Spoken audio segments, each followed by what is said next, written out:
This is Citations Needed with Nima Shirazi and Adam Johnson. Welcome to Citations Needed, a podcast on the media, power, PR, and the history of bullshit. I am Nima Shirazi. I'm Adam Johnson. You can follow the show on Twitter at CitationsPod, Facebook, Citations Needed, and if you are so inclined, and we hope you are, become a supporter of the show through patreon.com/citationsneededpodcast. All your support through Patreon is incredibly appreciated, as we are 100% listener-funded. Yes, please support us on Patreon if you can. It helps keep the episodes themselves free and helps keep the show sustainable. Thank God for the Hardhats, declared President Richard Nixon during his first term. Why the construction workers holler, USA all the way, read a 1970 New York Times headline. The day the white working class turned Republican, read another New York Times headline, but this time 50 years later, in 2020. We're now more than 5 decades since this narrative first arose. The Hardhats love America and the hippies hate it. Whether Nixon or Trump in the White House, news media, film, and TV tell us that the working class, good, honest, blue-collar folk are people of God, family, and country, unlike those spoiled, rich, out-of-touch lefty elites. This binary framework is presented as organic, the result of working people and unions feeling left out by the lofty exclusivism of the left. But as history shows, this didn't happen entirely naturally or spontaneously. The Hardhats versus Hippies narrative was, in part, manufactured by right-wing political and union operatives, more concerned with the McCarthyist imperative to destroy any and all social movements in the global South than with any coherent form of worker justice and liberation. On today's show, we'll explore this history, looking at the ways in which right-wing factions of organized labor bolstered dangerous U.S. foreign policy throughout the Cold War, deliberately crafting the false yet persistent notion that union members and the working class more broadly are and should be patriotic hawks at odds with the anti-war left. Later on the show, we'll speak with Jeff Shirky, labor historian, union activist, journalist, and professor who teaches at the Harry Van Arsdale Jr. School of Labor Studies at SUNY Empire State University in New York City. His writing can be found, among other places, in Jacobin and in These Times Magazine, where he is a contributing writer. Unions abroad could pose a serious threat to U.S. imperial designs, but as allies, they could be invaluable assets and to help stymie the spread of communism, to maintain and expand the capitalist order.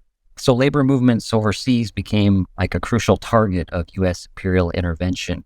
Rather than allow them to radicalize workers and fuel leftist political movements, unions could be, it was hoped they would be turned into instruments for containing the global working class and its disruptive potential.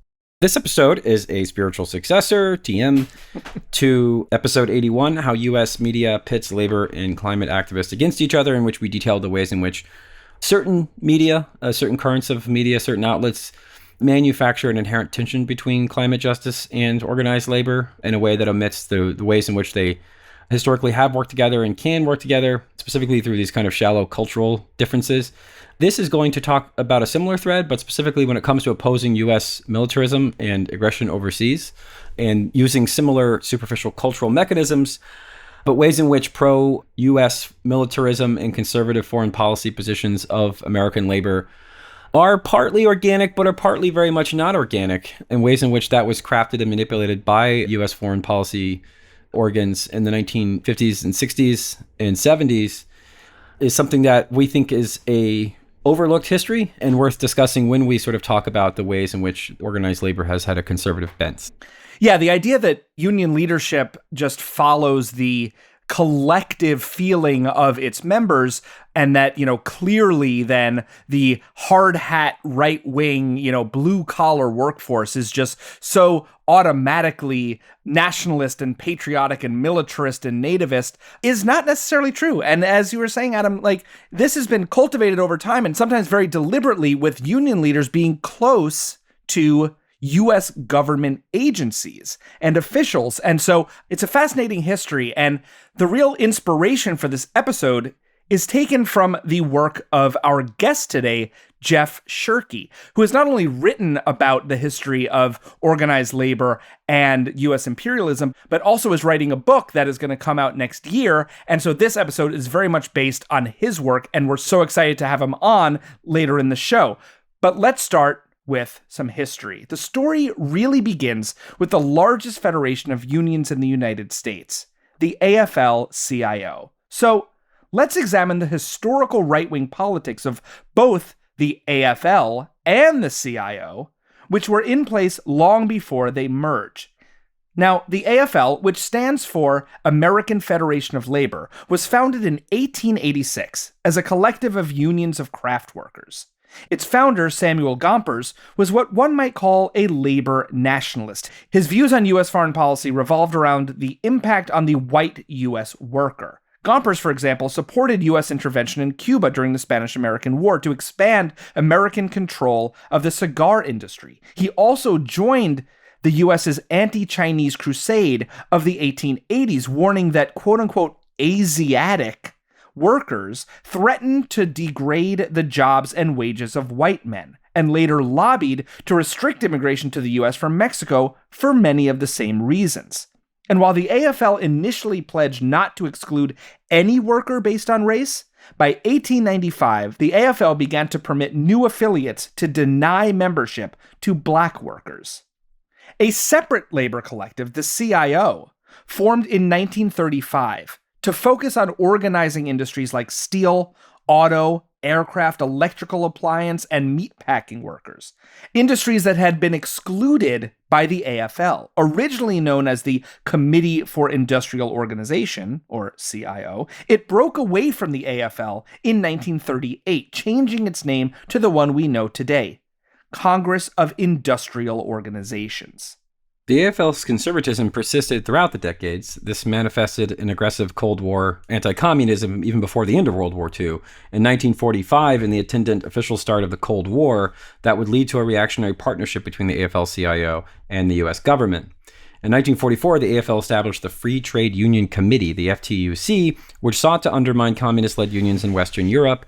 Its leader was J. Lovestone, a former Communist Party leader turned ardent anti-communist. Lovestone's FTUC waged a far-reaching campaign, and in 1949, the then 2-year-old CIA identified the FTUC as an important tool and ally. As our guest Jeff Shirky noted in a January 2020 Jacobin piece on the subject, quote, "The agency agreed to finance the FTUC's efforts to subvert communist unions abroad in exchange for intelligence on foreign labor organizations," unquote. Meanwhile, though it had become a comparatively progressive rival to the conservative AFL, in fact, many of its leaders were radicals and communists, the CIO eventually didn't take long to adopt the AFL's official anti-communist policy. The 1947 Taft-Hartley Act, a piece of legislation so anti-worker that even Harry Truman called it, quote-unquote, a slave labor bill, severely curtailed the power and militancy of labor unions. One of the law's requirements was that union leaders take an oath and file an affidavit stating that they were not members of the Communist Party or affiliated with any party that believed in or advanced the overthrow of the U.S. government. Now, that same year, 1947, Philip Murray, a staunch anti-communist, assumed the presidency of the CIO. In 1949, 6 years before its merger with the AFL, the CIO, under Murray's leadership, decided to sever ties with all unions that did not comply with Taft-Hartley. The organization purged 2 member unions, the United Electrical, Radio, and Machine Workers of America, and the Farm Equipment Workers, for a perceived embrace of communism, and therefore a lack of fealty to the official line of the CIO. By the 1950s, collusion between anti-communist labor and the U.S. state would deepen. The FTUC and CIA funded anti-communist unions to counter communist ones throughout Western Europe, while the AFL and the U.S. State Department dispatched conservative U.S. labor leaders to weaken communist unions there as well. The FTUC and CIA also targeted China after its 1949 revolution, conducting espionage and attempting to stoke anti-government sentiment through a front known as the Free China Labor League. In 1955, weakened and de-radicalized by McCarthyist legislation, the CIO finally rejoined the AFL, becoming the federation we now know today as the AFL-CIO. The AFL-CIO's anti-communist subversion on behalf of the U.S. continued worldwide under the leadership of President George Meany. According to author Edmund C. Worley, Meany, along with Lovestone and their associate Irving Brown, deemed pro-capitalist unions, quote, essential components of democracies, the sole defense of workers against a multitude of threatening interests and institutions, unquote. In other words, against the specter of communism. This position manifested in hawkish positions by these organizations toward the wars in Vietnam, El Salvador, and coups in Chile and other parts of the global south. We'll dive into that history a lot more with our guests. By the late 1960s and early 70s, this anti-communist belligerence was entrenched within the AFL-CIO. The Federation sought to convince the U.S. public that it was in the interest of organized labor, and by extension, the working class, to oppose communism, support U.S.-led war, and dismiss anyone who felt otherwise as a kook. This became all too apparent on May 8, 1970, during a Vietnam War protest in New York City. That day, a group of at least several hundred protesters congregated across from the New York Stock Exchange on Wall Street in response to the killings of 4 anti-war demonstrators at Kent State just 4 days prior, and the imprisonment of Black Panther Party leaders, among other grievances. A smaller group of construction workers arrived later to confront the protesters, soon resulting in a horrific and violent attack. On May 9th, 1970, the New York Times reported the following of the melee. Quote, the construction workers, marching behind a cluster of American flags, swept the policemen aside and moved on to the students. The youth scattered, seeking refuge in the lunch hour crowds. The workers sought them out, some selecting those youths with the most hair and swatting them with their helmets. There did not seem to be more than 200 construction workers, but they were reinforced by hundreds of persons who had been drawn into the march by chants of "All the way, USA" and "Love it or leave it," end quote. The counter-demonstrators were vicious, using additional weapons like pliers and lead pipes to beat the anti-war protesters. A victim told the New York Times that police, quote, had stood by and made no attempt to stop the assault, unquote. Some police even followed the rioters' orders. There would be indications that these attacks, which would become known as the Hard Hat riots, were premeditated, possibly urged on by union leadership. An investment executive told the New York Times that 2 men in gray suits and hard hats, quote, were directing the construction workers with hand motions, unquote. A Wall Street Journal article from May 11, 1970 reported the following, quote, one construction worker who said that his life would be in danger if he was identified claimed the attack was organized by shop stewards with the support of some contractors. He said one contractor offered his men cash bonuses to join the fray, unquote. The May 8 counter-protest was indeed far from organic, orchestrated by right-leaning union leadership, seeking to distance itself from progressive movements, especially those opposing the war in Vietnam and racial segregation in the U.S. And it wasn't the only demonstration of its kind. Over the following weeks, regular counter-protests were staged throughout downtown New York, laying the groundwork for the Hardhats versus Hippies media narrative. Construction workers, and really all members of the working class, the story went, were salt-of-the-earth folk, concerned with love of country and family, unlike those lofty, spoiled elitists of the anti-war movements on the left. Countermarches also spread to other cities and states, continuing to cast construction workers as pro-Nixon patriots. In a 1970 segment for WBEN TV in Buffalo, New York, reporter Lou Douglas interviewed construction workers outside of Buffalo City Hall. Let's listen to that clip now. Are you a construction worker? I'm an apprentice with the Ironworkers. Ironworkers Local 6. Apparently you don't agree with the purpose of this demonstration. No, I don't. I don't support President Nixon, and I don't support the war. Do you anticipate any trouble here today? No, I don't think so. Do you think American forces should be withdrawn from Vietnam? Yes, I do. I don't think we should have ever been there in the first place. I'm against Nixon. I'm against just about everything he stands for. I think that I have 2 brothers. He's not speaking for the construction workers. He's all by himself. What do the construction workers say? We say that we support our flag, we support our government, we support what they're doing over there. We're supporting our working men, and we're not back of this guy at all. He's one of them, but he has his way. He's an individual. Let me tell you something. He's down here with that sign, not here representing us construction people. We represent that flag. I was stood down here in the last week demonstration. They were tearing it down and bringing it up back and forth on that pole. That flag didn't know which way to go, and we're for that flag, and not what he stands for. He has nothing to do with this, and I wish that the cameras wouldn't be on this guy. He's nothing. That thing shouldn't even be here. That thing shouldn't even be here. It shouldn't even be here.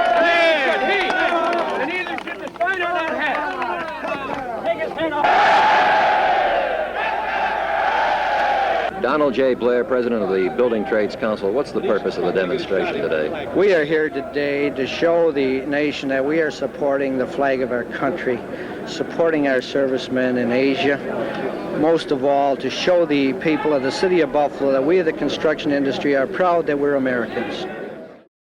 Now, a lot of the efficacy of this hard hat versus hippie narrative can be traced to prominent New York labor leader Peter Brennan, who operated in concert with the Nixon White House at the time. Brennan was elected president of the Building and Construction Trades Council of Greater New York, an umbrella organization of unions, back in 1957. Brennan also became vice president of the state AFL-CIO and New York City Central Labor Council.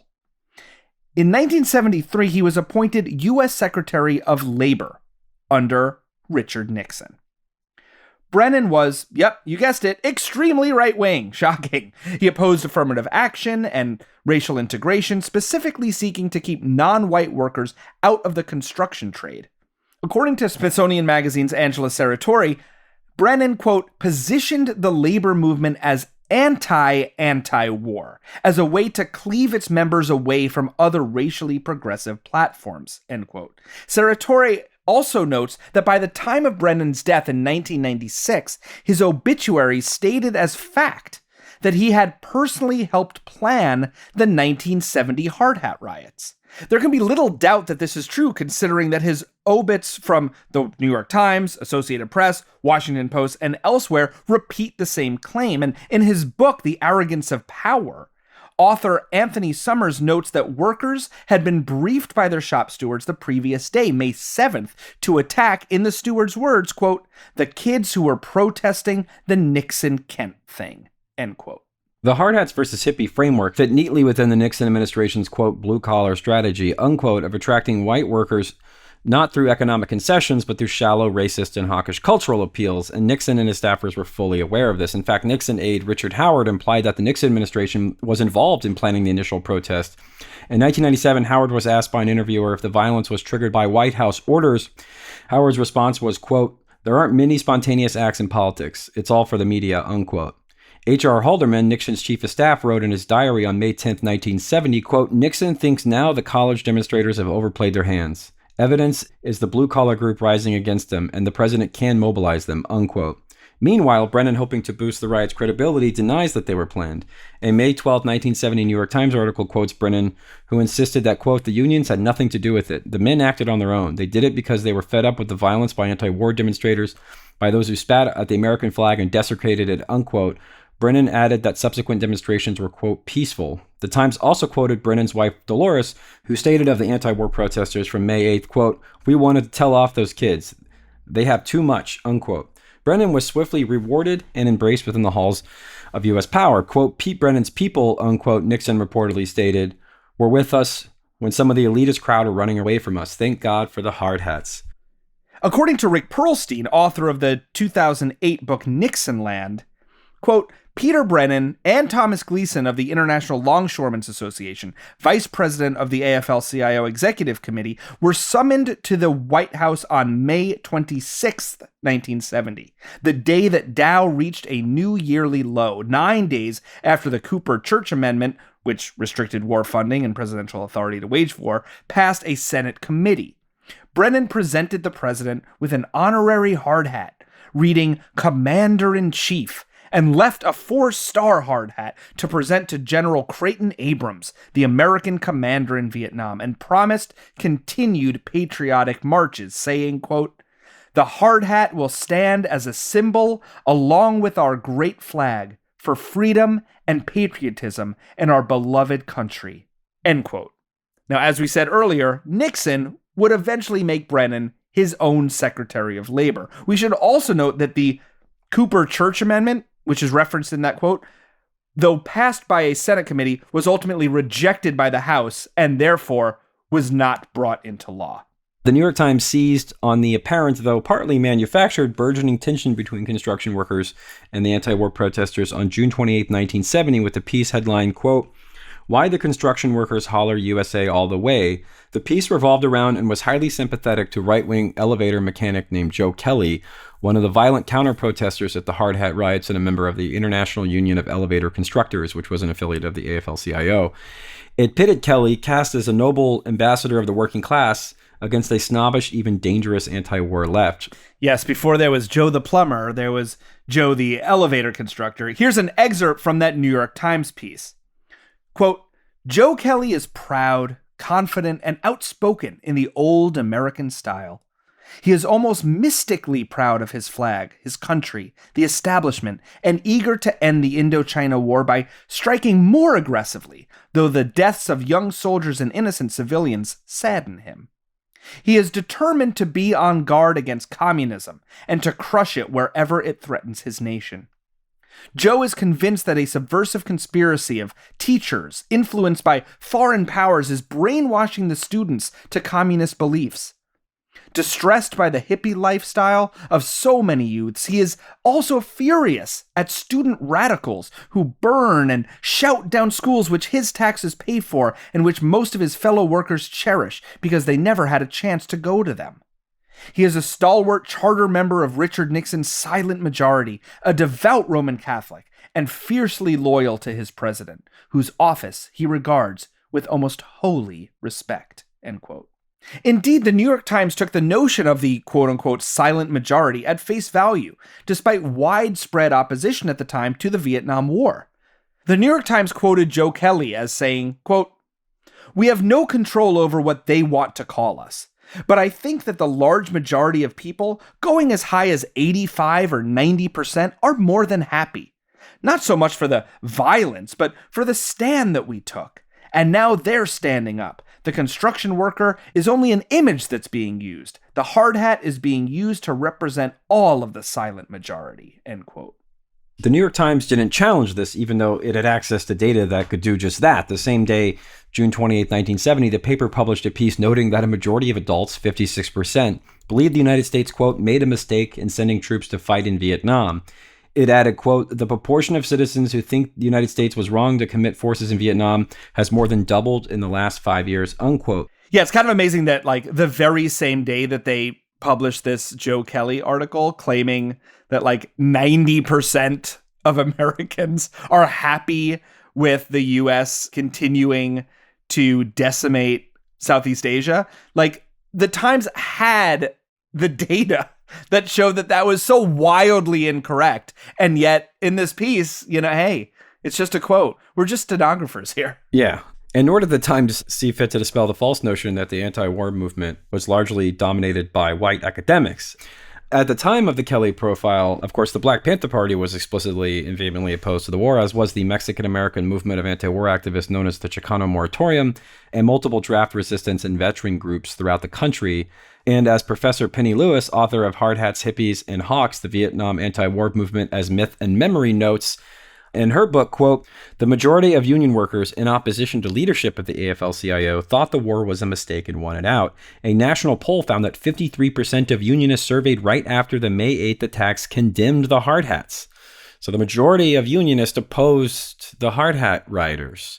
But this was omitted or downplayed by contemporaneous media reports, therefore codifying this image, which then translated into pop culture. One notable example was the commercially successful but ultimately forgotten 1970 film Joe. The film tells the story of an overtly racist right-wing pipefitter played by Peter Boyle and an advertising executive, Bill Compton, played by Dennis Patrick, whose daughter Melissa, Susan Sarandon in her first film, has fallen prey to a drug-laden hippie lifestyle. Joe and Compton bond over their shared violent resentment of hippies, culminating in a massacre in an upstate New York hippie farmhouse. Joe received an Oscar nomination for Best Original Screenplay. Its screenwriter, Norman Wexler, went on to write Serpico, Saturday Night Fever, and of course the sequel to Saturday Night Fever, Staying Alive, directed by none other than Sylvester Stallone. Wexler wrote the script for Joe over the course of 8 days in 1969 before the Hard Hat riots in response to then Vice President Spiro Agnew's quote-unquote silent majority rhetoric. The film was released not long after the riots in July of 1970. According to writer Chris Wagner, Joe was originally titled The Gap, and as the title suggests, was intended to focus on the political and emotional distances between Bill and Melissa Compton. After the riots, Wagner writes, Wexler and director John Evanston rushed to revamp their film to sync with current events, unquote, promoting Hardhat Joe, originally a supporting character, to the lead. Now, by some accounts, Joe inspired at least one more, far more famous version of the working class, hippie-hating Union man. In January of 1971, Norman Lear's All in the Family premiered on TV, introducing the viewing public to Archie Bunker, the iconic blue-collar bigot whose clashes with his liberal son-in-law, played by the ever-liberal Rob Reiner, became the stuff of sitcom legend. Film critic Jay Hoberman in 2000 called the character of Archie Bunker, a Union longshore foreman who moonlit as a cabbie, a quote-unquote domesticated Joe. And yes, Archie Bunker was meant to be satirical. Of course, Norman Lear was not endorsing Bunker's politics by any means, quite the contrary. But that doesn't change the fact that this representation of the working class Union member, as opposed to the ungrateful long hair, was not thereby solidified in our pop culture and continues to this day to be a dominant us versus them character trope. The working class right-winger versus the liberal or progressive or leftist activist. While some speculate that All in the Family took cues from Joe, it's more definitively documented that the show was based on the British sitcom Till Death Us Do Part. The series, which ran on BBC One from 1965 to 1975, depicted the Garnett family, whose patriarch Alf was a crass racist dock worker who resented and frequently fought with his socialist son-in-law, played by Tony Blair's father-in-law, Tony Booth. Little known fact. There's a little citations needed trivia for you. Yeah, a little bar trivia there. So yeah, you have this sort of idea that this thing began to become, it was a Nixon talking point that there was this white working class that they were going to target. And of course, they had some success doing so. And of course, there were organic cultural resentments. We don't want to sort of downplay that too much. But in many ways, the binary narrative of the Hardhats versus hippies, as if the real salt of the earth working class supports Nixon and supports the war in Vietnam, was not really true. It wasn't really backed up by polling. It wasn't backed up by the rank and file of these unions, to say nothing of the population, the working class population, especially the non-white working class population writ large. And it very much was a campaign effort to create an image that was not really backed up by empirical data. And this was pushed along by these large media spectacles like the Hardhats riots, which left several dozen people injured. This wasn't just a PR spectacle, by the way. Over 100 people, largely the quote-unquote hippies, were injured by this just days after the Kent State killings killed 4 quote-unquote hippies. And so this was a psychological operation that was orchestrated by conservative members of the Union, potentially in league with the White House, to create an image that the working class in this country, the kind of backbone of the country, the salt of the earth, was not only pro-Vietnam War, but pro-Nixon and pro-Nixon's policy in Vietnam War, even though that, time and time again, the polls show that just simply wasn't true. Well, and also by having a narrative where you center this idea of workers versus others, whether they be students or academics, right? Professors who don't count as workers in this narrative, or retirees, right? Those who actually have time to protest, who have seen enough in their lives to actually be out in the street and oppose militarism, oppose war. All of those people don't get counted as labor, right? Don't get counted as workers, don't get counted as the most important kind of worker, as we're told through this narrative, the hard hat wearing, blue collar, manual labor construction worker or electrical worker, elevator constructor, right? And so you really do see that even the word worker becomes defined by a certain kind of laborer, to the deliberate omission of others. Now, we've been talking a lot about the domestic focus of this hard hat versus hippie dichotomy, but what we're really excited to also do is to speak with our guest about how these labor unions, in concert with the CIA and U.S. State Department, supported U.S. imperialism and militarism during the Cold War. So we're now going to speak with our guest today, Jeff Shirky, labor historian, union activist, journalist, and professor who teaches at the Harry Van Arsdale Jr. School of Labor Studies at SUNY Empire State University in New York City. Jeff's writing can be found, among other places, in Jacobin and in These Times magazine, where he is a contributing writer. Jeff is going to join us in just a moment. Stay with us.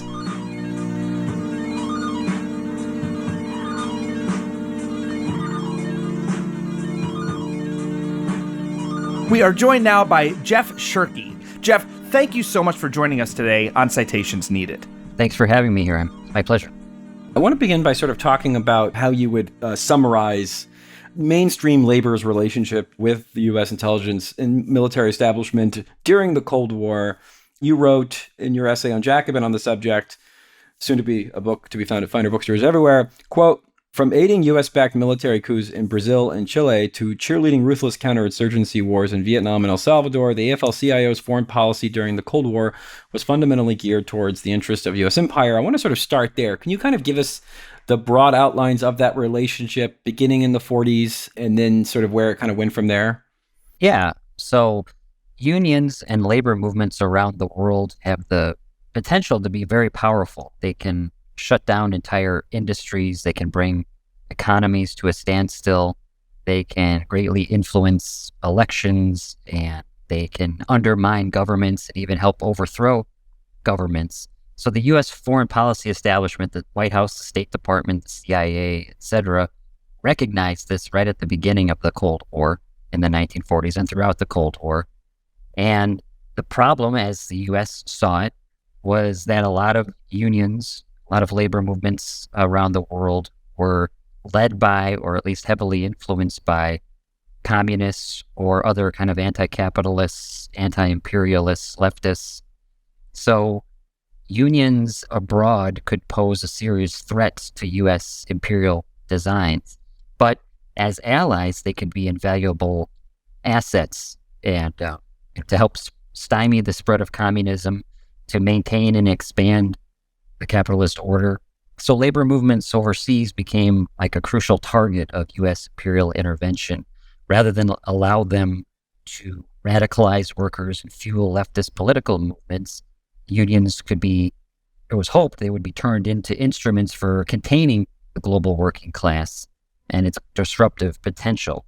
And so trying to like subvert overseas unions for their own imperial ends, Washington officials had a really enthusiastic partner in the form of the AFL-CIO, the American Federation of Labor, Congress of Industrial Organizations, the major labor federation in the U.S. And the AFL-CIO, their leaders were strongly anti-communist. They had battled communists within their own affiliated unions for decades, especially the AFL. So, when the Cold War started in the 1940s, the AFL and CIO were still separate entities. They didn't merge until 1955. So in the early years of the Cold War, it was really the AFL kind of leading the charge. Immediately when the war ended in 1945, the AFL started sending foreign representatives to other countries, especially Western Europe, where labor movements were led by communists, especially France and Italy, to try to split those unions, to try to bolster the non-communist minorities within those unions, within those union federations, try to have them split and form their own rival labor federations. And they were doing this on their own initially.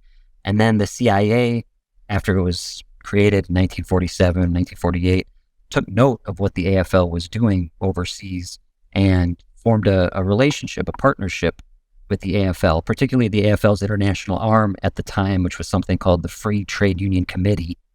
The CIA started giving hundreds of thousands of dollars, which today's money is millions of dollars, to basically sort of bribe union officials in Europe to break away from their communist-led labor federations and form their own rival unions.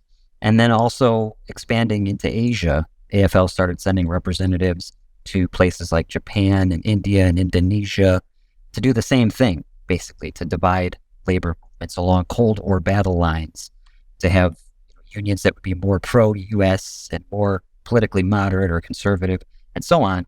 And then in the 1960s, after the AFL-CIO merged, this direct relationship with the CIA kind of changed a little bit. Some of it was more like affiliated unions within the AFL-CIO were being funded by the CIA. But a new kind of, and I would argue maybe even more significant relationship emerged between the AFL-CIO and the U.S. Agency for International Development, which was created under John F. Kennedy, to start influencing unions more and more in the global South, especially in Latin America after the Cuban Revolution. And so a new international arm was created for the AFL-CIO called the AFIEL, the American Institute for Free Labor Development, which was set up as like a training institute. At least that was on the surface, that's what it was. I want to meet the guy who was in charge with naming the euphemistic CIA carve-outs. Like they always have the funniest names. So like the Center for New Democracy, and it's like, well, wait a second. For worker freedom, but not that kind. Yeah, we're hanging out with the Paris Review. And actually, yeah, just along those lines, this whole idea of, I mentioned the Free Trade Union Committee, and that phrase free trade unionism was really prominent throughout the Cold War. It's basically a euphemism for just anti-communist unionism, but they just would say free. And the irony there is that a lot of what these so-called free trade unionists were doing, working with the CIA and with the U.S. State Department, was imposing a lot of undemocratic or using undemocratic tactics and methods to make sure that communists or other leftists wouldn't have any voice or influence within labor movements. Well, because you mentioned Brazil, and there are certain cases where when there was reaction or fascism, that many of these same organizations would team up with the actual right wing. So they kind of dropped the pretense of being anti-communist left because, again, the U.S. is not going to hand you bags of cash if you're some principled sort of Trotskyist anti-Soviet leftist, right? Right. when push comes to shove, you're going to back the other guy too. But then there's also the kind of propaganda value of saying, oh, well, unions are backing the right-wing government. Do you know what I mean? Like you get to say oh, even local unions are now backing this government that the U.S. backs. So clearly it can't be all that bad. But obviously it's because the CIA has been funding those exact unions. And the sort of irony there is that, like in Brazil or in Chile, the unions might have played a strong role in the coup that led to the right-wing fascist government taking over, and then those unions would be decimated anyway, and the AFL-CIO would sort of be like, "Oh, we didn't know that this would happen." Right. And the AFL-CIO was always pushing, like in Brazil, for example, in the 60s under President Goulart, João Goulart, who was a leftist leader of the Brazilian Labor Party. Washington wanted him gone as soon as he came into office because they thought he was too tolerant and permissive towards communists. And the U.S. Embassy was working with the Brazilian right and the military to plan how they were going to take him out or overthrow him. And the AFL-CIO and this, I mentioned AFIEL, the American Institute for Free Labor Development, was a big part of that, bringing a special class of all Brazilian trade unionists to Washington in 1963, a year before the coup, and spending over 50 hours training them specifically on issues related to how to stop communist subversion, not training them so much on collective bargaining or organizing or things like that. But when the coup happened in 1964, communists and Goulart's sympathizers in Brazil were trying to protest the coup and calling for a general strike, especially in the communications sector, to try to disrupt the actual military communications, the coordination of the coup. And some of the same trade unionists who had been trained in the U.S. through AFIEL were kind of proudly saying, no, we're not going to be part of this general strike. We're going to clear the path for the military to take over and take out Goulart. And then once the military regime took over, they wanted to purge the Brazilian labor movement of all leftists and Goulart sympathizers. So they sent in government-appointed interveners, they called them, to take over the unions and, make a list of who were the leftists, who were the troublemakers, and kick them out. And some of these interveners were also people who had graduated from the AFIEL school, from the AFL-CIO's training institute in Washington the year before. So that's one example. And there were many other similar ones. In Chile in 1972 to 73, there were famously, these huge trucking strikes that were backed up and supported by the CIA as well as by the AFL-CIO that ultimately helped create chaos in the Chilean economy and gave the Chilean military the pretext to overthrow Salvador Allende. But yeah, in a lot of these cases, the AFL-CIO, when Goulart was in power, when Allende was in power, the AFL-CIO's message was kind of this no holds barred. We have to get rid of them. They're a total threat to everything that's decent and all freedom. They're going to, et cetera, et cetera. They were just really hysterically trying to vilify these leftist leaders. And then once these extreme right-wing military fascist regimes took over, the criticism became much more mild. It was like, oh, we don't approve of what they're doing exactly, but Right. someday they're going to loosen up their restrictions, and then we'll be around to help make sure that they can have a free labor movement. But we're not going to do anything to like hasten when that day comes. It'll just have to come naturally on its own. So, really different kind of Yeah. And then the A field was then kind of spun off into Africa and Asia with similar kinds of institutes that were also funded by USAID to the tune of millions of dollars. The AFL-CIO's Asian Institute was especially active in Vietnam or South Vietnam during the war, supporting the Vietnamese Confederation of Labor, which was the anti-communist, pro-U.S. labor federation. And of course, famously, the AFL-CIO leaders like George Meany were staunchly supporting the war, even as U.S. public opinion turned against the war. And many union leaders at mid-level union officials and some affiliated unions of the AFL-CIO were against the war. So, Jeff, you kind of landed us right in the, mid to late 60s, early 70s. And this really kind of picks up on this narrative that we were talking about earlier in this episode, this idea of the hard hats versus the hippies, right? This kind of trope that really took hold in the 60s, and so much to do with Vietnam, with the civil rights movement. So, we've discussed the kind of origins of this trope earlier in the show, but would really love to hear your thoughts on why it was used, why it was weaponized, why it was effective, and in what ways have you found maybe this idea was maybe a little organic, or was it totally manufactured, right? How does this idea of like the working class reactionary, blue collar worker versus the trust fund far left winger, like how did it work then, and why does it persist to this day?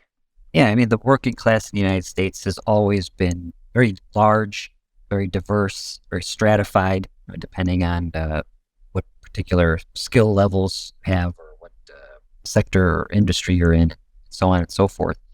So there is something organic a little bit that, it is true that in the 60s and early 70s that there were a lot of some of the, old school blue collar, especially in the building trades and some of the manufacturing unions, were put off by the new left and by all the social movements of the time period, and especially by the anti-war movement, which they saw as, they weren't necessarily like pro-war, but they thought the anti-war movement was disrespectful of... Yeah, we're a lot of World War II veterans, right? Exactly, yeah, disrespectful of the government, of the flag. We should trust our president. It's important. This generation of working class people came up during the New Deal in World War II, where the government was actually, doing things to help workers, to help trade unionists in particular. So they had a sort of trust in what the president says, that kind of patriotism. But at the same time, and what often, doesn't get remembered, is that probably more working class people were against the war than more like professional or upper middle class college educated folks. And that's because working class people were the ones who were being drafted, or their sons or brothers and friends and husbands were the ones going off and actually fighting and dying in the war, coming back with PTSD or wounded. And several unions, including, like, for example, Local 1199, which was Black and Puerto Rican hospital workers in New York, today it's part of SEIU, were very much against the war from very early on. From as early as 1965, they were protesting it and stayed pretty consistently opposed. Some important high-ranking union officials within the UAW, like Emil Mazie, who was the secretary-treasurer of the UAW, Victor Reuther, who was the UAW's international affairs director, were outspoken critics and opponents of the war, again, from pretty early on. And with the Hard Hat riot in 1970, a few weeks after it happened, there was a poll done of U.S. union members, and 53% of them said that they disapproved of what the Hard Hats did of that, and only 33% approved. Why that happened, it was really in a lot of ways cultivated by Richard Nixon as part of his blue-collar strategy to try to, divide or take advantage of the fractures that had emerged within the New Deal Democratic coalition because of Vietnam, and to peel away especially white blue-collar working-class voters as part of his re-election strategy. And particularly, it was Chuck Colson, one of his advisors, hatchet man, who later went to prison for Watergate for obstructing justice. But Chuck Colson was, just a few days before the Hard Hat riot, which I think was May 8th, 1970, a few days before that, Colson and was meeting with the AFL-CIO's International Affairs Director, Jay Lovestone, who was a CIA operative and arch cult warrior, but they were already talking about how do we take advantage of some of this working class disenchantment with the anti-war movement. And then the Hard Hat riot happened, and Lovestone got Colson in touch with Peter Brennan. Brennan was the leader of the building trades unions in New York City, and got Brennan to hold this big rally of building trades workers in New York City on May 20th, 1970, a couple weeks after the Hard Hat riot, where they were carrying flags like, we support President Nixon, and we love the establishment, and we love the police, and all kinds of things like that. And then just a few days after that, meeting in the White House, where Brennan and some of the other hard hats met with Nixon in this big photo op, where they gave Nixon his own hard hat that said Commander-in-Chief. They put a flag pin on. This is when presidents started and politicians started wearing flag pins all the time. Brennan pinned a little flag pin on Nixon's lapel. And then Nixon made Brennan his Secretary of Labor. And Brennan, as the leader of the building trades unions in New York City, had organized the Hard Hat riot, as well as that rally that happened later on. So a lot of this was kind of very deliberate and cultivated. And then, of course, the media picked up on it, and it became this trope that continues to the present day. And in the meantime, though, the actual working class and union opposition to the war has been largely forgotten. Yeah, I want to talk a bit about, in the global south, specifically the large countries we talked about, because I want to be clear, it's not like, of course, you're saying that you can't be, not want to say anti-communist, but let's say anti-Soviet labor union leader. It's just, that's not really who all the money from the CIA went to, right? So it's it's not as if everyone by definition who was so-called anti-communist was some stooge of the CIA, but generally speaking, given that it's a Cold War and, hundreds of millions of dollars are kind of being thrown around, that's ultimately who would sort of rise to the top. Is that a fair summation? Yeah.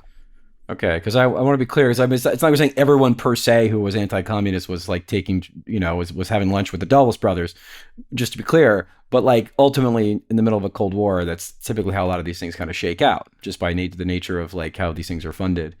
Because I did want to sort of talk about some of the pre-CIA conservatism within the AFL, specifically. Having read a lot of Peter Cole's work on the IWW, and even some contemporaneous sources at the time, you see the AFL is pretty much the punching bag of every kind of radical union organizer, from Big Bill Haywood to Elizabeth Gurley Flynn, where the AFL is just considered a racist, highly sort of divided, very sectarian, conservative union that is more comfortable at let's say a Washington, cigar room than the other unions for obvious reasons. Can we talk about those origins, how it sort of even predates the Cold War? Unions like the AFL, I know there were other conservative unions as well, and specifically how their insistence on racial hierarchies, which obviously put them in huge conflict with organizations like the IWW, which were sort of axiomatically non-racial, non-gender hierarchies, and how the kind of racial hierarchies and focus on, for want of a better term, white supremacy kind of made them the perfect vehicle for this Cold War positioning later on. Yeah, so the AFL emerged in the 1880s, which was literally right after the Haymarket Affair. It was just the origin of May Day, 1886. But, in this time period, the U.S. labor movement was populated by all kinds of radicals and revolutionaries, anarchists, socialists, radical reformers, people who wanted to go back to a pre-industrial way of life, etc. And they faced intense repression from employers and from the government. It was very common for the National Guard, the Army, or the police, or the Pinkertons, private security firms like that, to come out and crush strikes with violence. And a lot of the, especially like highly skilled workers like carpenters, cigar makers, typographers, among others, they didn't like this they thought this sort of radicalism or revolutionary ideologies were not practical. They thought it was too utopian, and that the only way forward for the labor movement in a country like the United States was to basically just sort of accept the established order the way it was, accept capitalism as it was, and understand that it was never going to change, there was never going to be a revolution, and instead just try to get the best deal for workers, and particularly the most privileged strata of workers who tended to be, white males of U.S. born or of Northern European origin. Yeah, because to be clear, like white didn't even include Italians at this point. Exactly. It didn't include Latinos. It didn't include Arabs. It was a very specific kind of white. Right. Even the Irish were like newly white. Yeah, because even I think some of the segregated bunkhouses in the South, and I know the Timber Workers Union, the breakdown was white, black, and Italian. There was like a third category. So I just wanted to clarify that. Yeah. So the AFL was immediately very exclusive, racially exclusive, and then also exclusive based on what kind of trade, skill level, and national origin, etc. And it was also, exclusively male. They did find a measure of success for what they were in terms of not facing repression by the government because they weren't really seen as a threat to the government. And the co-founder and main leader of the AFL for its first 30 or so years of existence was Samuel Gompers, a cigar maker who was constantly trying to signal to both employers and the government that the AFL was kind of the non-radical alternative to anarchists, to socialists, the IWW. And he really forged an important relationship with President Woodrow Wilson during World War I, where a lot of the socialists, trade unionists, and the IWW were opposed to U.S. entry into the war. And once the U.S. did enter the war in 1917, these more radical unions posed a threat to the war effort because they could shut down industrial production. There was a need for rapid buildup for the military to build ships and for food rations for the soldiers and all the equipment and uniforms and ammunition and everything. And unions were well situated to disrupt and hamper all of that. Gompers and the AFL kind of stepped in and said, we will get behind the war effort and we will promise there will be no strikes and no disruption. And in exchange for that, the AFL, Gompers, were granted a certain measure of legitimacy by Wilson. And also they won certain gains like the 8-hour day in several industries and raises and higher union membership.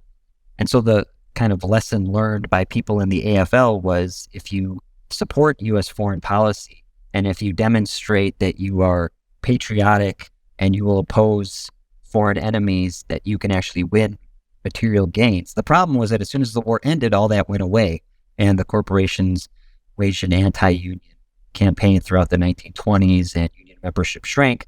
Another aspect of the AFL, yes, they allowed their affiliated unions to be segregated. They practiced Jim Crow unionism throughout the early 1900s, and really until the mid-1900s, and they were also highly xenophobic. The AFL supported anti-immigrant laws.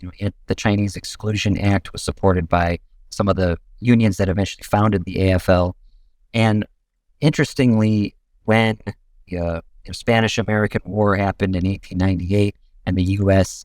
took control over Cuba and basically turned Puerto Rico and Guam and the Philippines into U.S. colonies, there was the Anti-Imperialist League. And Gompers, president of the AFL, was a member of that and opposing these kinds of territorial acquisitions. But part of the reason for Gompers' opposition to U.S. colonialism was based in racism and xenophobia that these, as he called them, barbarian people in Latin America and Asia would be competing with whites for jobs if they were part of this. Talk about being right for the wrong reasons. Right. It's like, I'm opposed to these colonial acquisitions. Oh, yeah, really? That's great. Yeah. Because they're less than us. And you're like, oh, man. That's the Pat Buchanan anti-Iraq war argument. Yes. But by the 1910s, the AFL kind of quieted its criticisms of U.S. empire and kind of accepted it as this kind of the reality. And in fact, the AFL organized workers in Puerto Rico had a Puerto Rico affiliate. After World War I ended, a lot of the gains that the AFL had achieved because of its support for the war kind of went away with this right-wing corporate attack on the labor movement. But in the 1920s is when the Communist Party USA first started to grow. It was founded right after the Bolshevik Revolution, and communists wanted to work within the AFL and its affiliated unions and central labor councils, state federations, to try to transform the AFL into a more class-conscious, leftist, militant kind of labor movement. And this was something that AFL leaders really were hostile and angry about this, because it was, the IWW was sort of on the outside criticizing the AFL as a separate organization. But the communists in the 1920s, at least, were trying to, they called it boring from within. They were trying to dig within the AFL and change it from the inside and actually compete with some of the more conservative union leaders for their leadership positions. Mm-hmm. And so there were a lot of internal struggles within the AFL in the 1920s to keep communists out. And some of the anti-communist AFL officials who were part of this were, still around by the 40s and 50s when the Cold War started. And they saw themselves as, experts in fighting communists and keeping communists out of the labor movement. That they had the experience. They saw themselves as even more, as greater experts on this than the U.S. government, and often criticized the U.S. government for not being anti-communist enough, for not being strategic enough in their fights against communism. So the AFL was kind of, had a long tradition of conservatism and racism and xenophobia and anti-communism long before the Cold War, like you said. And all of that, I think, really mattered for once the Cold War started. Well, that also brings us to the creation of the CIO, right, in the 30s, as almost like not an alternative to the AFL, but able to represent workers that weren't able to be affiliated. And can you talk to us about the origins of the CIO and maybe how that was like slightly more radical to a certain extent, but then the merging of the two into the AFL-CIO kind of also coincided with this kind of Cold War funding push and like USAID push, as you were saying, that maybe like, I guess, dulled maybe the initial ideology or like leanings, proclivities of the CIO. Does that make sense? Yeah, the CIO was something different. It was started in 1935 as a kind of breakaway group from within the AFL, because this was in the 30s, in the middle of the Great Depression and the New Deal. There was a lot of organic labor upsurge in the mass industries. And some union presidents within the AFL wanted to take advantage of that and rapidly organize, the auto industry and the steel industry and other hugely important central industries in the U.S. economy that had been non-union up till then. And AFL leaders were kind of dragging their feet and not really interested in this industrial unionism. Which was also much more racially and ethnically diverse. Exactly. So the CIO did not have the same kind of exclusive or hierarchical kind of policies that the AFL did. They welcomed in workers of all different races. They welcomed in women. They also welcomed in communists and other leftists. And so during the late 1930s and into World War II, the CIO grew pretty rapidly, successfully unionized the auto industry and steel industry, and several CIO-affiliated unions were led by communists, including the UE, United Electrical Workers, the ILWU, International Longshore Warehouse Union, the Mine Mill and Smelter Workers, among others. And the United Auto Workers, the largest CIO affiliate, had a large and influential communist faction as well. Once World War II ended, as I said, the AFL was already ready to wage the Cold War before the Cold War really even began. Right. They were doing it. Yeah. They were already doing it before the CIA was founded, before the National Security Act, before Churchill's, Iron Curtain speech. They actually approached the CIA. They knocked on their door and were like, "Hey, buddy, what's going on? Let's kill some communists." And they're like, "All right." Yeah, pretty much. Yeah. But the CIO was a little different in that once World War II ended, they still welcomed in communists, still had communist-led unions within the CIO, and they were still partnering. They still saw the Soviet Union as, allies, as the Soviets had been allies of the U.S. in the war, obviously.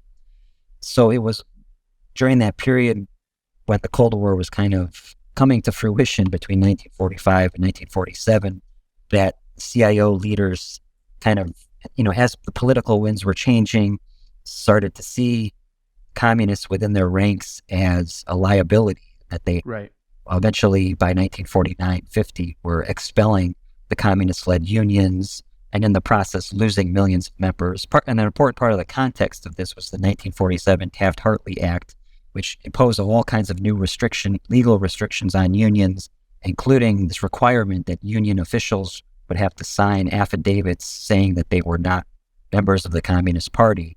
And the problem was that a lot of union leaders within the CIO were members of the Communist Party. And if they signed those, they would be perjuring themselves. So a lot of them didn't want to sign them, not just out of the perjury thing, but they just didn't want to sign them out of the principle of it.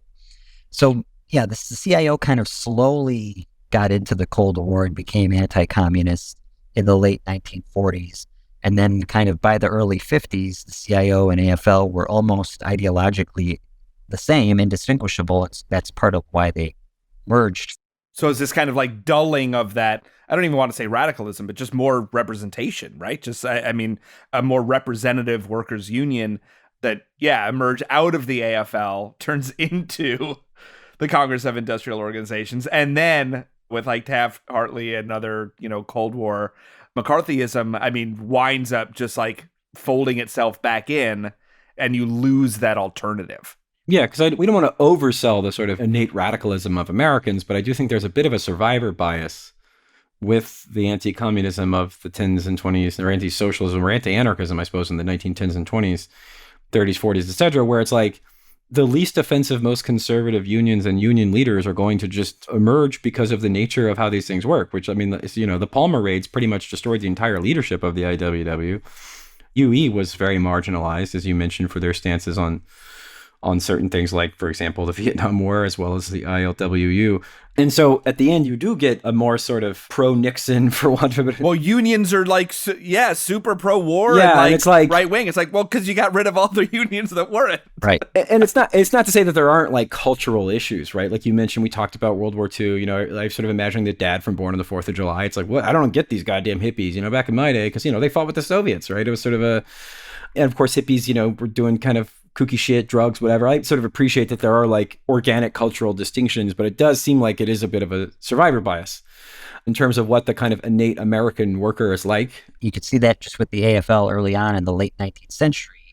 Like I was saying, a lot of the more radical labor movements of the time were facing outright repression. And, anarchist labor unionists in Chicago were hanged, and the same just a few months before the AFL was created. So this is partly why the AFL became the sort of leading labor organization in the U.S. right from the beginning. So we do want to talk about the unions that did kind of resist the AFL's, and then later, as you mentioned, the AFL-CIO's partnership with the CIA, and that had a more principled opposition to U.S. imperialism and U.S. wars in Vietnam, to be frank, and even before that in Korea.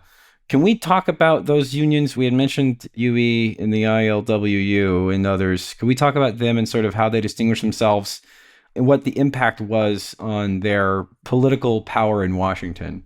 Yeah, I mean, the unions like the UE and ILWU were part of why they got expelled from the CIO in 1949, 1950, is because they didn't want to go along with the Cold War.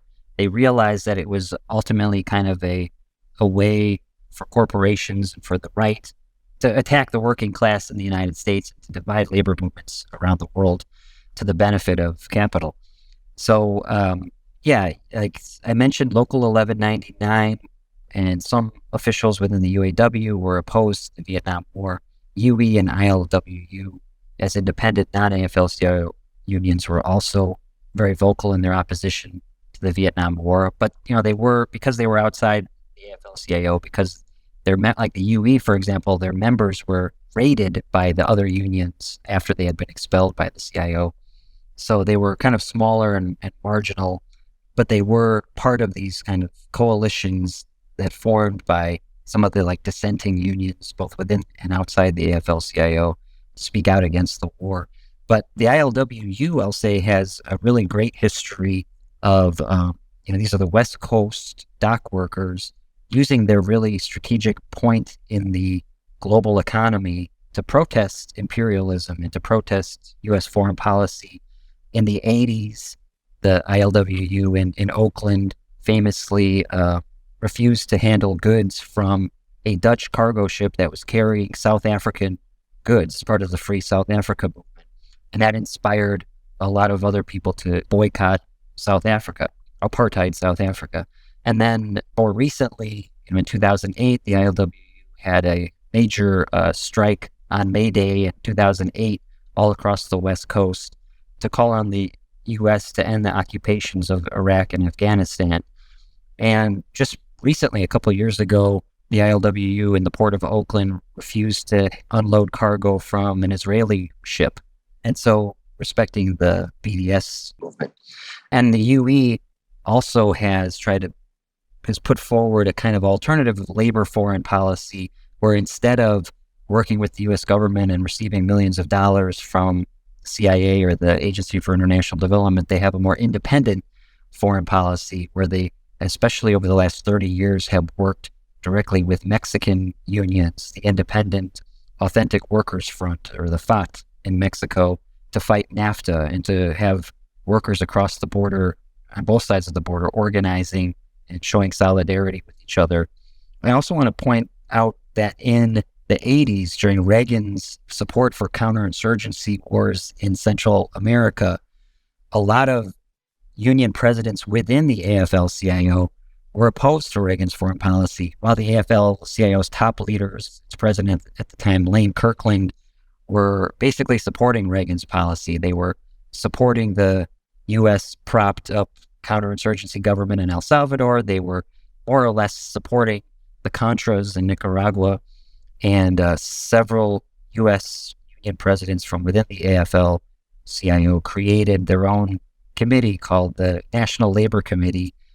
Its whole purpose was to oppose Reagan's foreign policy in Central America and go against the leadership of the AFL-CIO.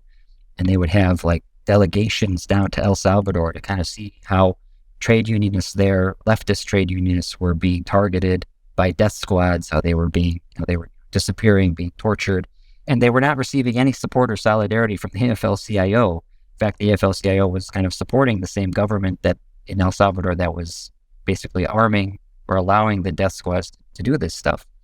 So they ended up having like actual open debates in the AFL-CIO conventions in the 80s over foreign policy, and National Labor Committee, this kind of not exactly a breakaway group, but just a group charting a different path for U.S. labor's foreign policy, wound up convincing Congress to cut off all aid to the Contras and kind of superseded the AFL-CIO's leadership in terms of being organized labor's voice on foreign policy. Included the presidents of some of the largest AFL-CIO affiliates, the presidents of the UAW, the Amalgamated Clothing and Textile Workers Union, the Machinists, the Communications Workers of America, AFSCME, SEIU, and others. The whole point of this National Labor Committee was just to basically have its own foreign policy that was separate from what the AFL-CIO was promoting. Right. Before we let you go, there's this really kind of great part of the piece that you wrote in Jacobin about this imperial history of the AFL-CIO, where, you kind of point out that it's not like the CIA and the AFL had the coziest relationship all the time. Like, clearly one was a tool to kind of do the anti-communist labor work, but I'd love to just hear a little bit about this fraught relationship, especially as you note that the, CIA leadership was largely like very waspy, and their contacts at the AFL were very much, mostly either were immigrants or had immigrant parents. They, were working class upbringings, of course. I mean, as workers, they were Jewish or Irish Catholics. Like, this then presented almost like this tension between the CIA and the AFL. I'd love to just hear a little bit more about that. I think it's fascinating. Yeah, and that was especially kind of an issue in the 1950s before the AFL and CIO merged. I mentioned before that a lot of these AFL officials saw themselves as the experts in battling communism because they had the experience of doing it since the 1920s. And they saw a lot of these CIA guys who were like, fresh out of college, or people who didn't really understand anything about the labor movement. So they kind of saw them as amateurs. And in particular, I mentioned before the AFL-CIO's Director of International Affairs, Jay Lovestone, who is a really fascinating character that probably should have talked more about. But Lovestone had been a leader of the Communist Party USA in the 1920s and then was kicked out of the party and then over time became like this arch anti-communist. And he was already leading these anti-communist kinds of sending AFL agents to Europe to disrupt communist-led labor federations. And he saw himself as being better at this than the CIA. And really, like I said, seeing the CIA as amateurs, seeing them as not knowing how to keep secrets as well as he knew how to keep secrets. And there was this tension, like you said, the fact that Lovestone was an immigrant, Jewish, and George Meany, plumber, Irish Catholic. They came from these working class backgrounds. They understood the labor movement, and they saw the CIA as these people who didn't get it. And there were occasionally these like fights and confrontations that broke out and arguments that broke out. Lovestone would privately refer to the CIA guys as fizz kids from Fizzland. So yeah, there was a lot of tension there. That's such an old-timey barb. I love it. You fizz kids. Yeah, no, I love that idea of even within the Cold War anti-communist funding, it's not like everyone was getting along. Like, everyone just thought everyone was jerks. But Jeff, this has been so great. Before we let you go, tell us about the book that you were writing, which, I don't know, might be on this topic. Yeah, I have a book coming out hopefully next year from Verso. It's called Blue Collar Empire, the AFL-CIO and the Global Cold War.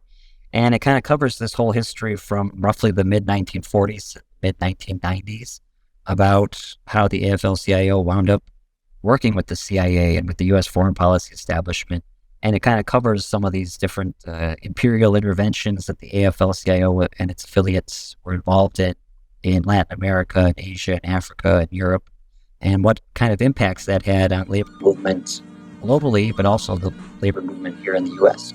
Well, that is awesome. Really looking forward to that. Of course, would love to have you back on when the book comes out. But we have been talking to Jeff Shirky, labor historian, union activist, journalist, and professor who teaches at the Harry Van Arsdale Junior School of Labor Studies at SUNY Empire State University in New York City. His writing can be found, among other places, in Jacobin and In These Times, where he is a contributing writer. Jeff, thank you so much for joining us today on Citations Needed. Thank you.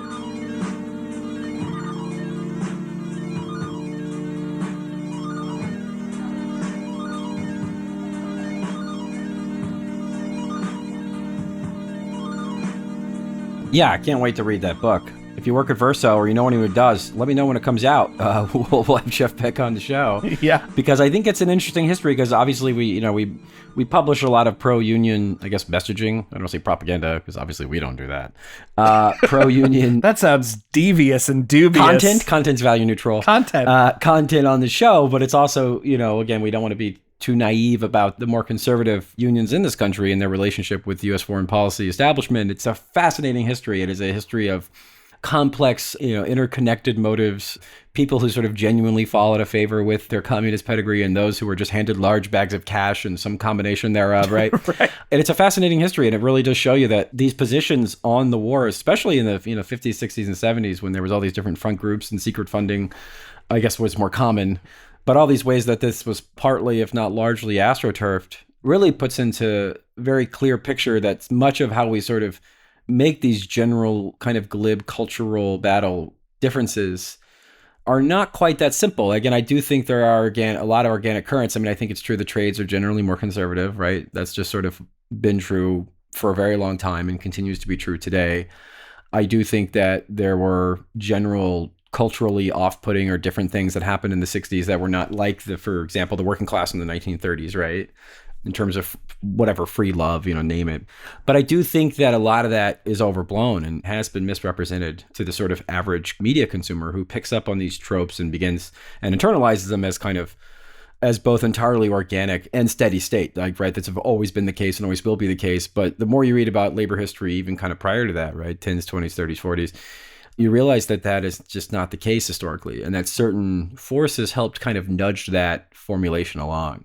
And also the idea that many unions emerge with, different political ideologies. And what we kind of see now is this flattening of that even the CIO was created as really a communist labor collective that then got folded into the AFL, which had long been much more conservative, which had long been restrictivist in terms of immigration. The CIO opposed national quotas in immigration and actually moved the AFL to oppose those as well. But largely it went the other way of the, dulling of communist and socialist currents, the dulling of any kind of labor radicalism.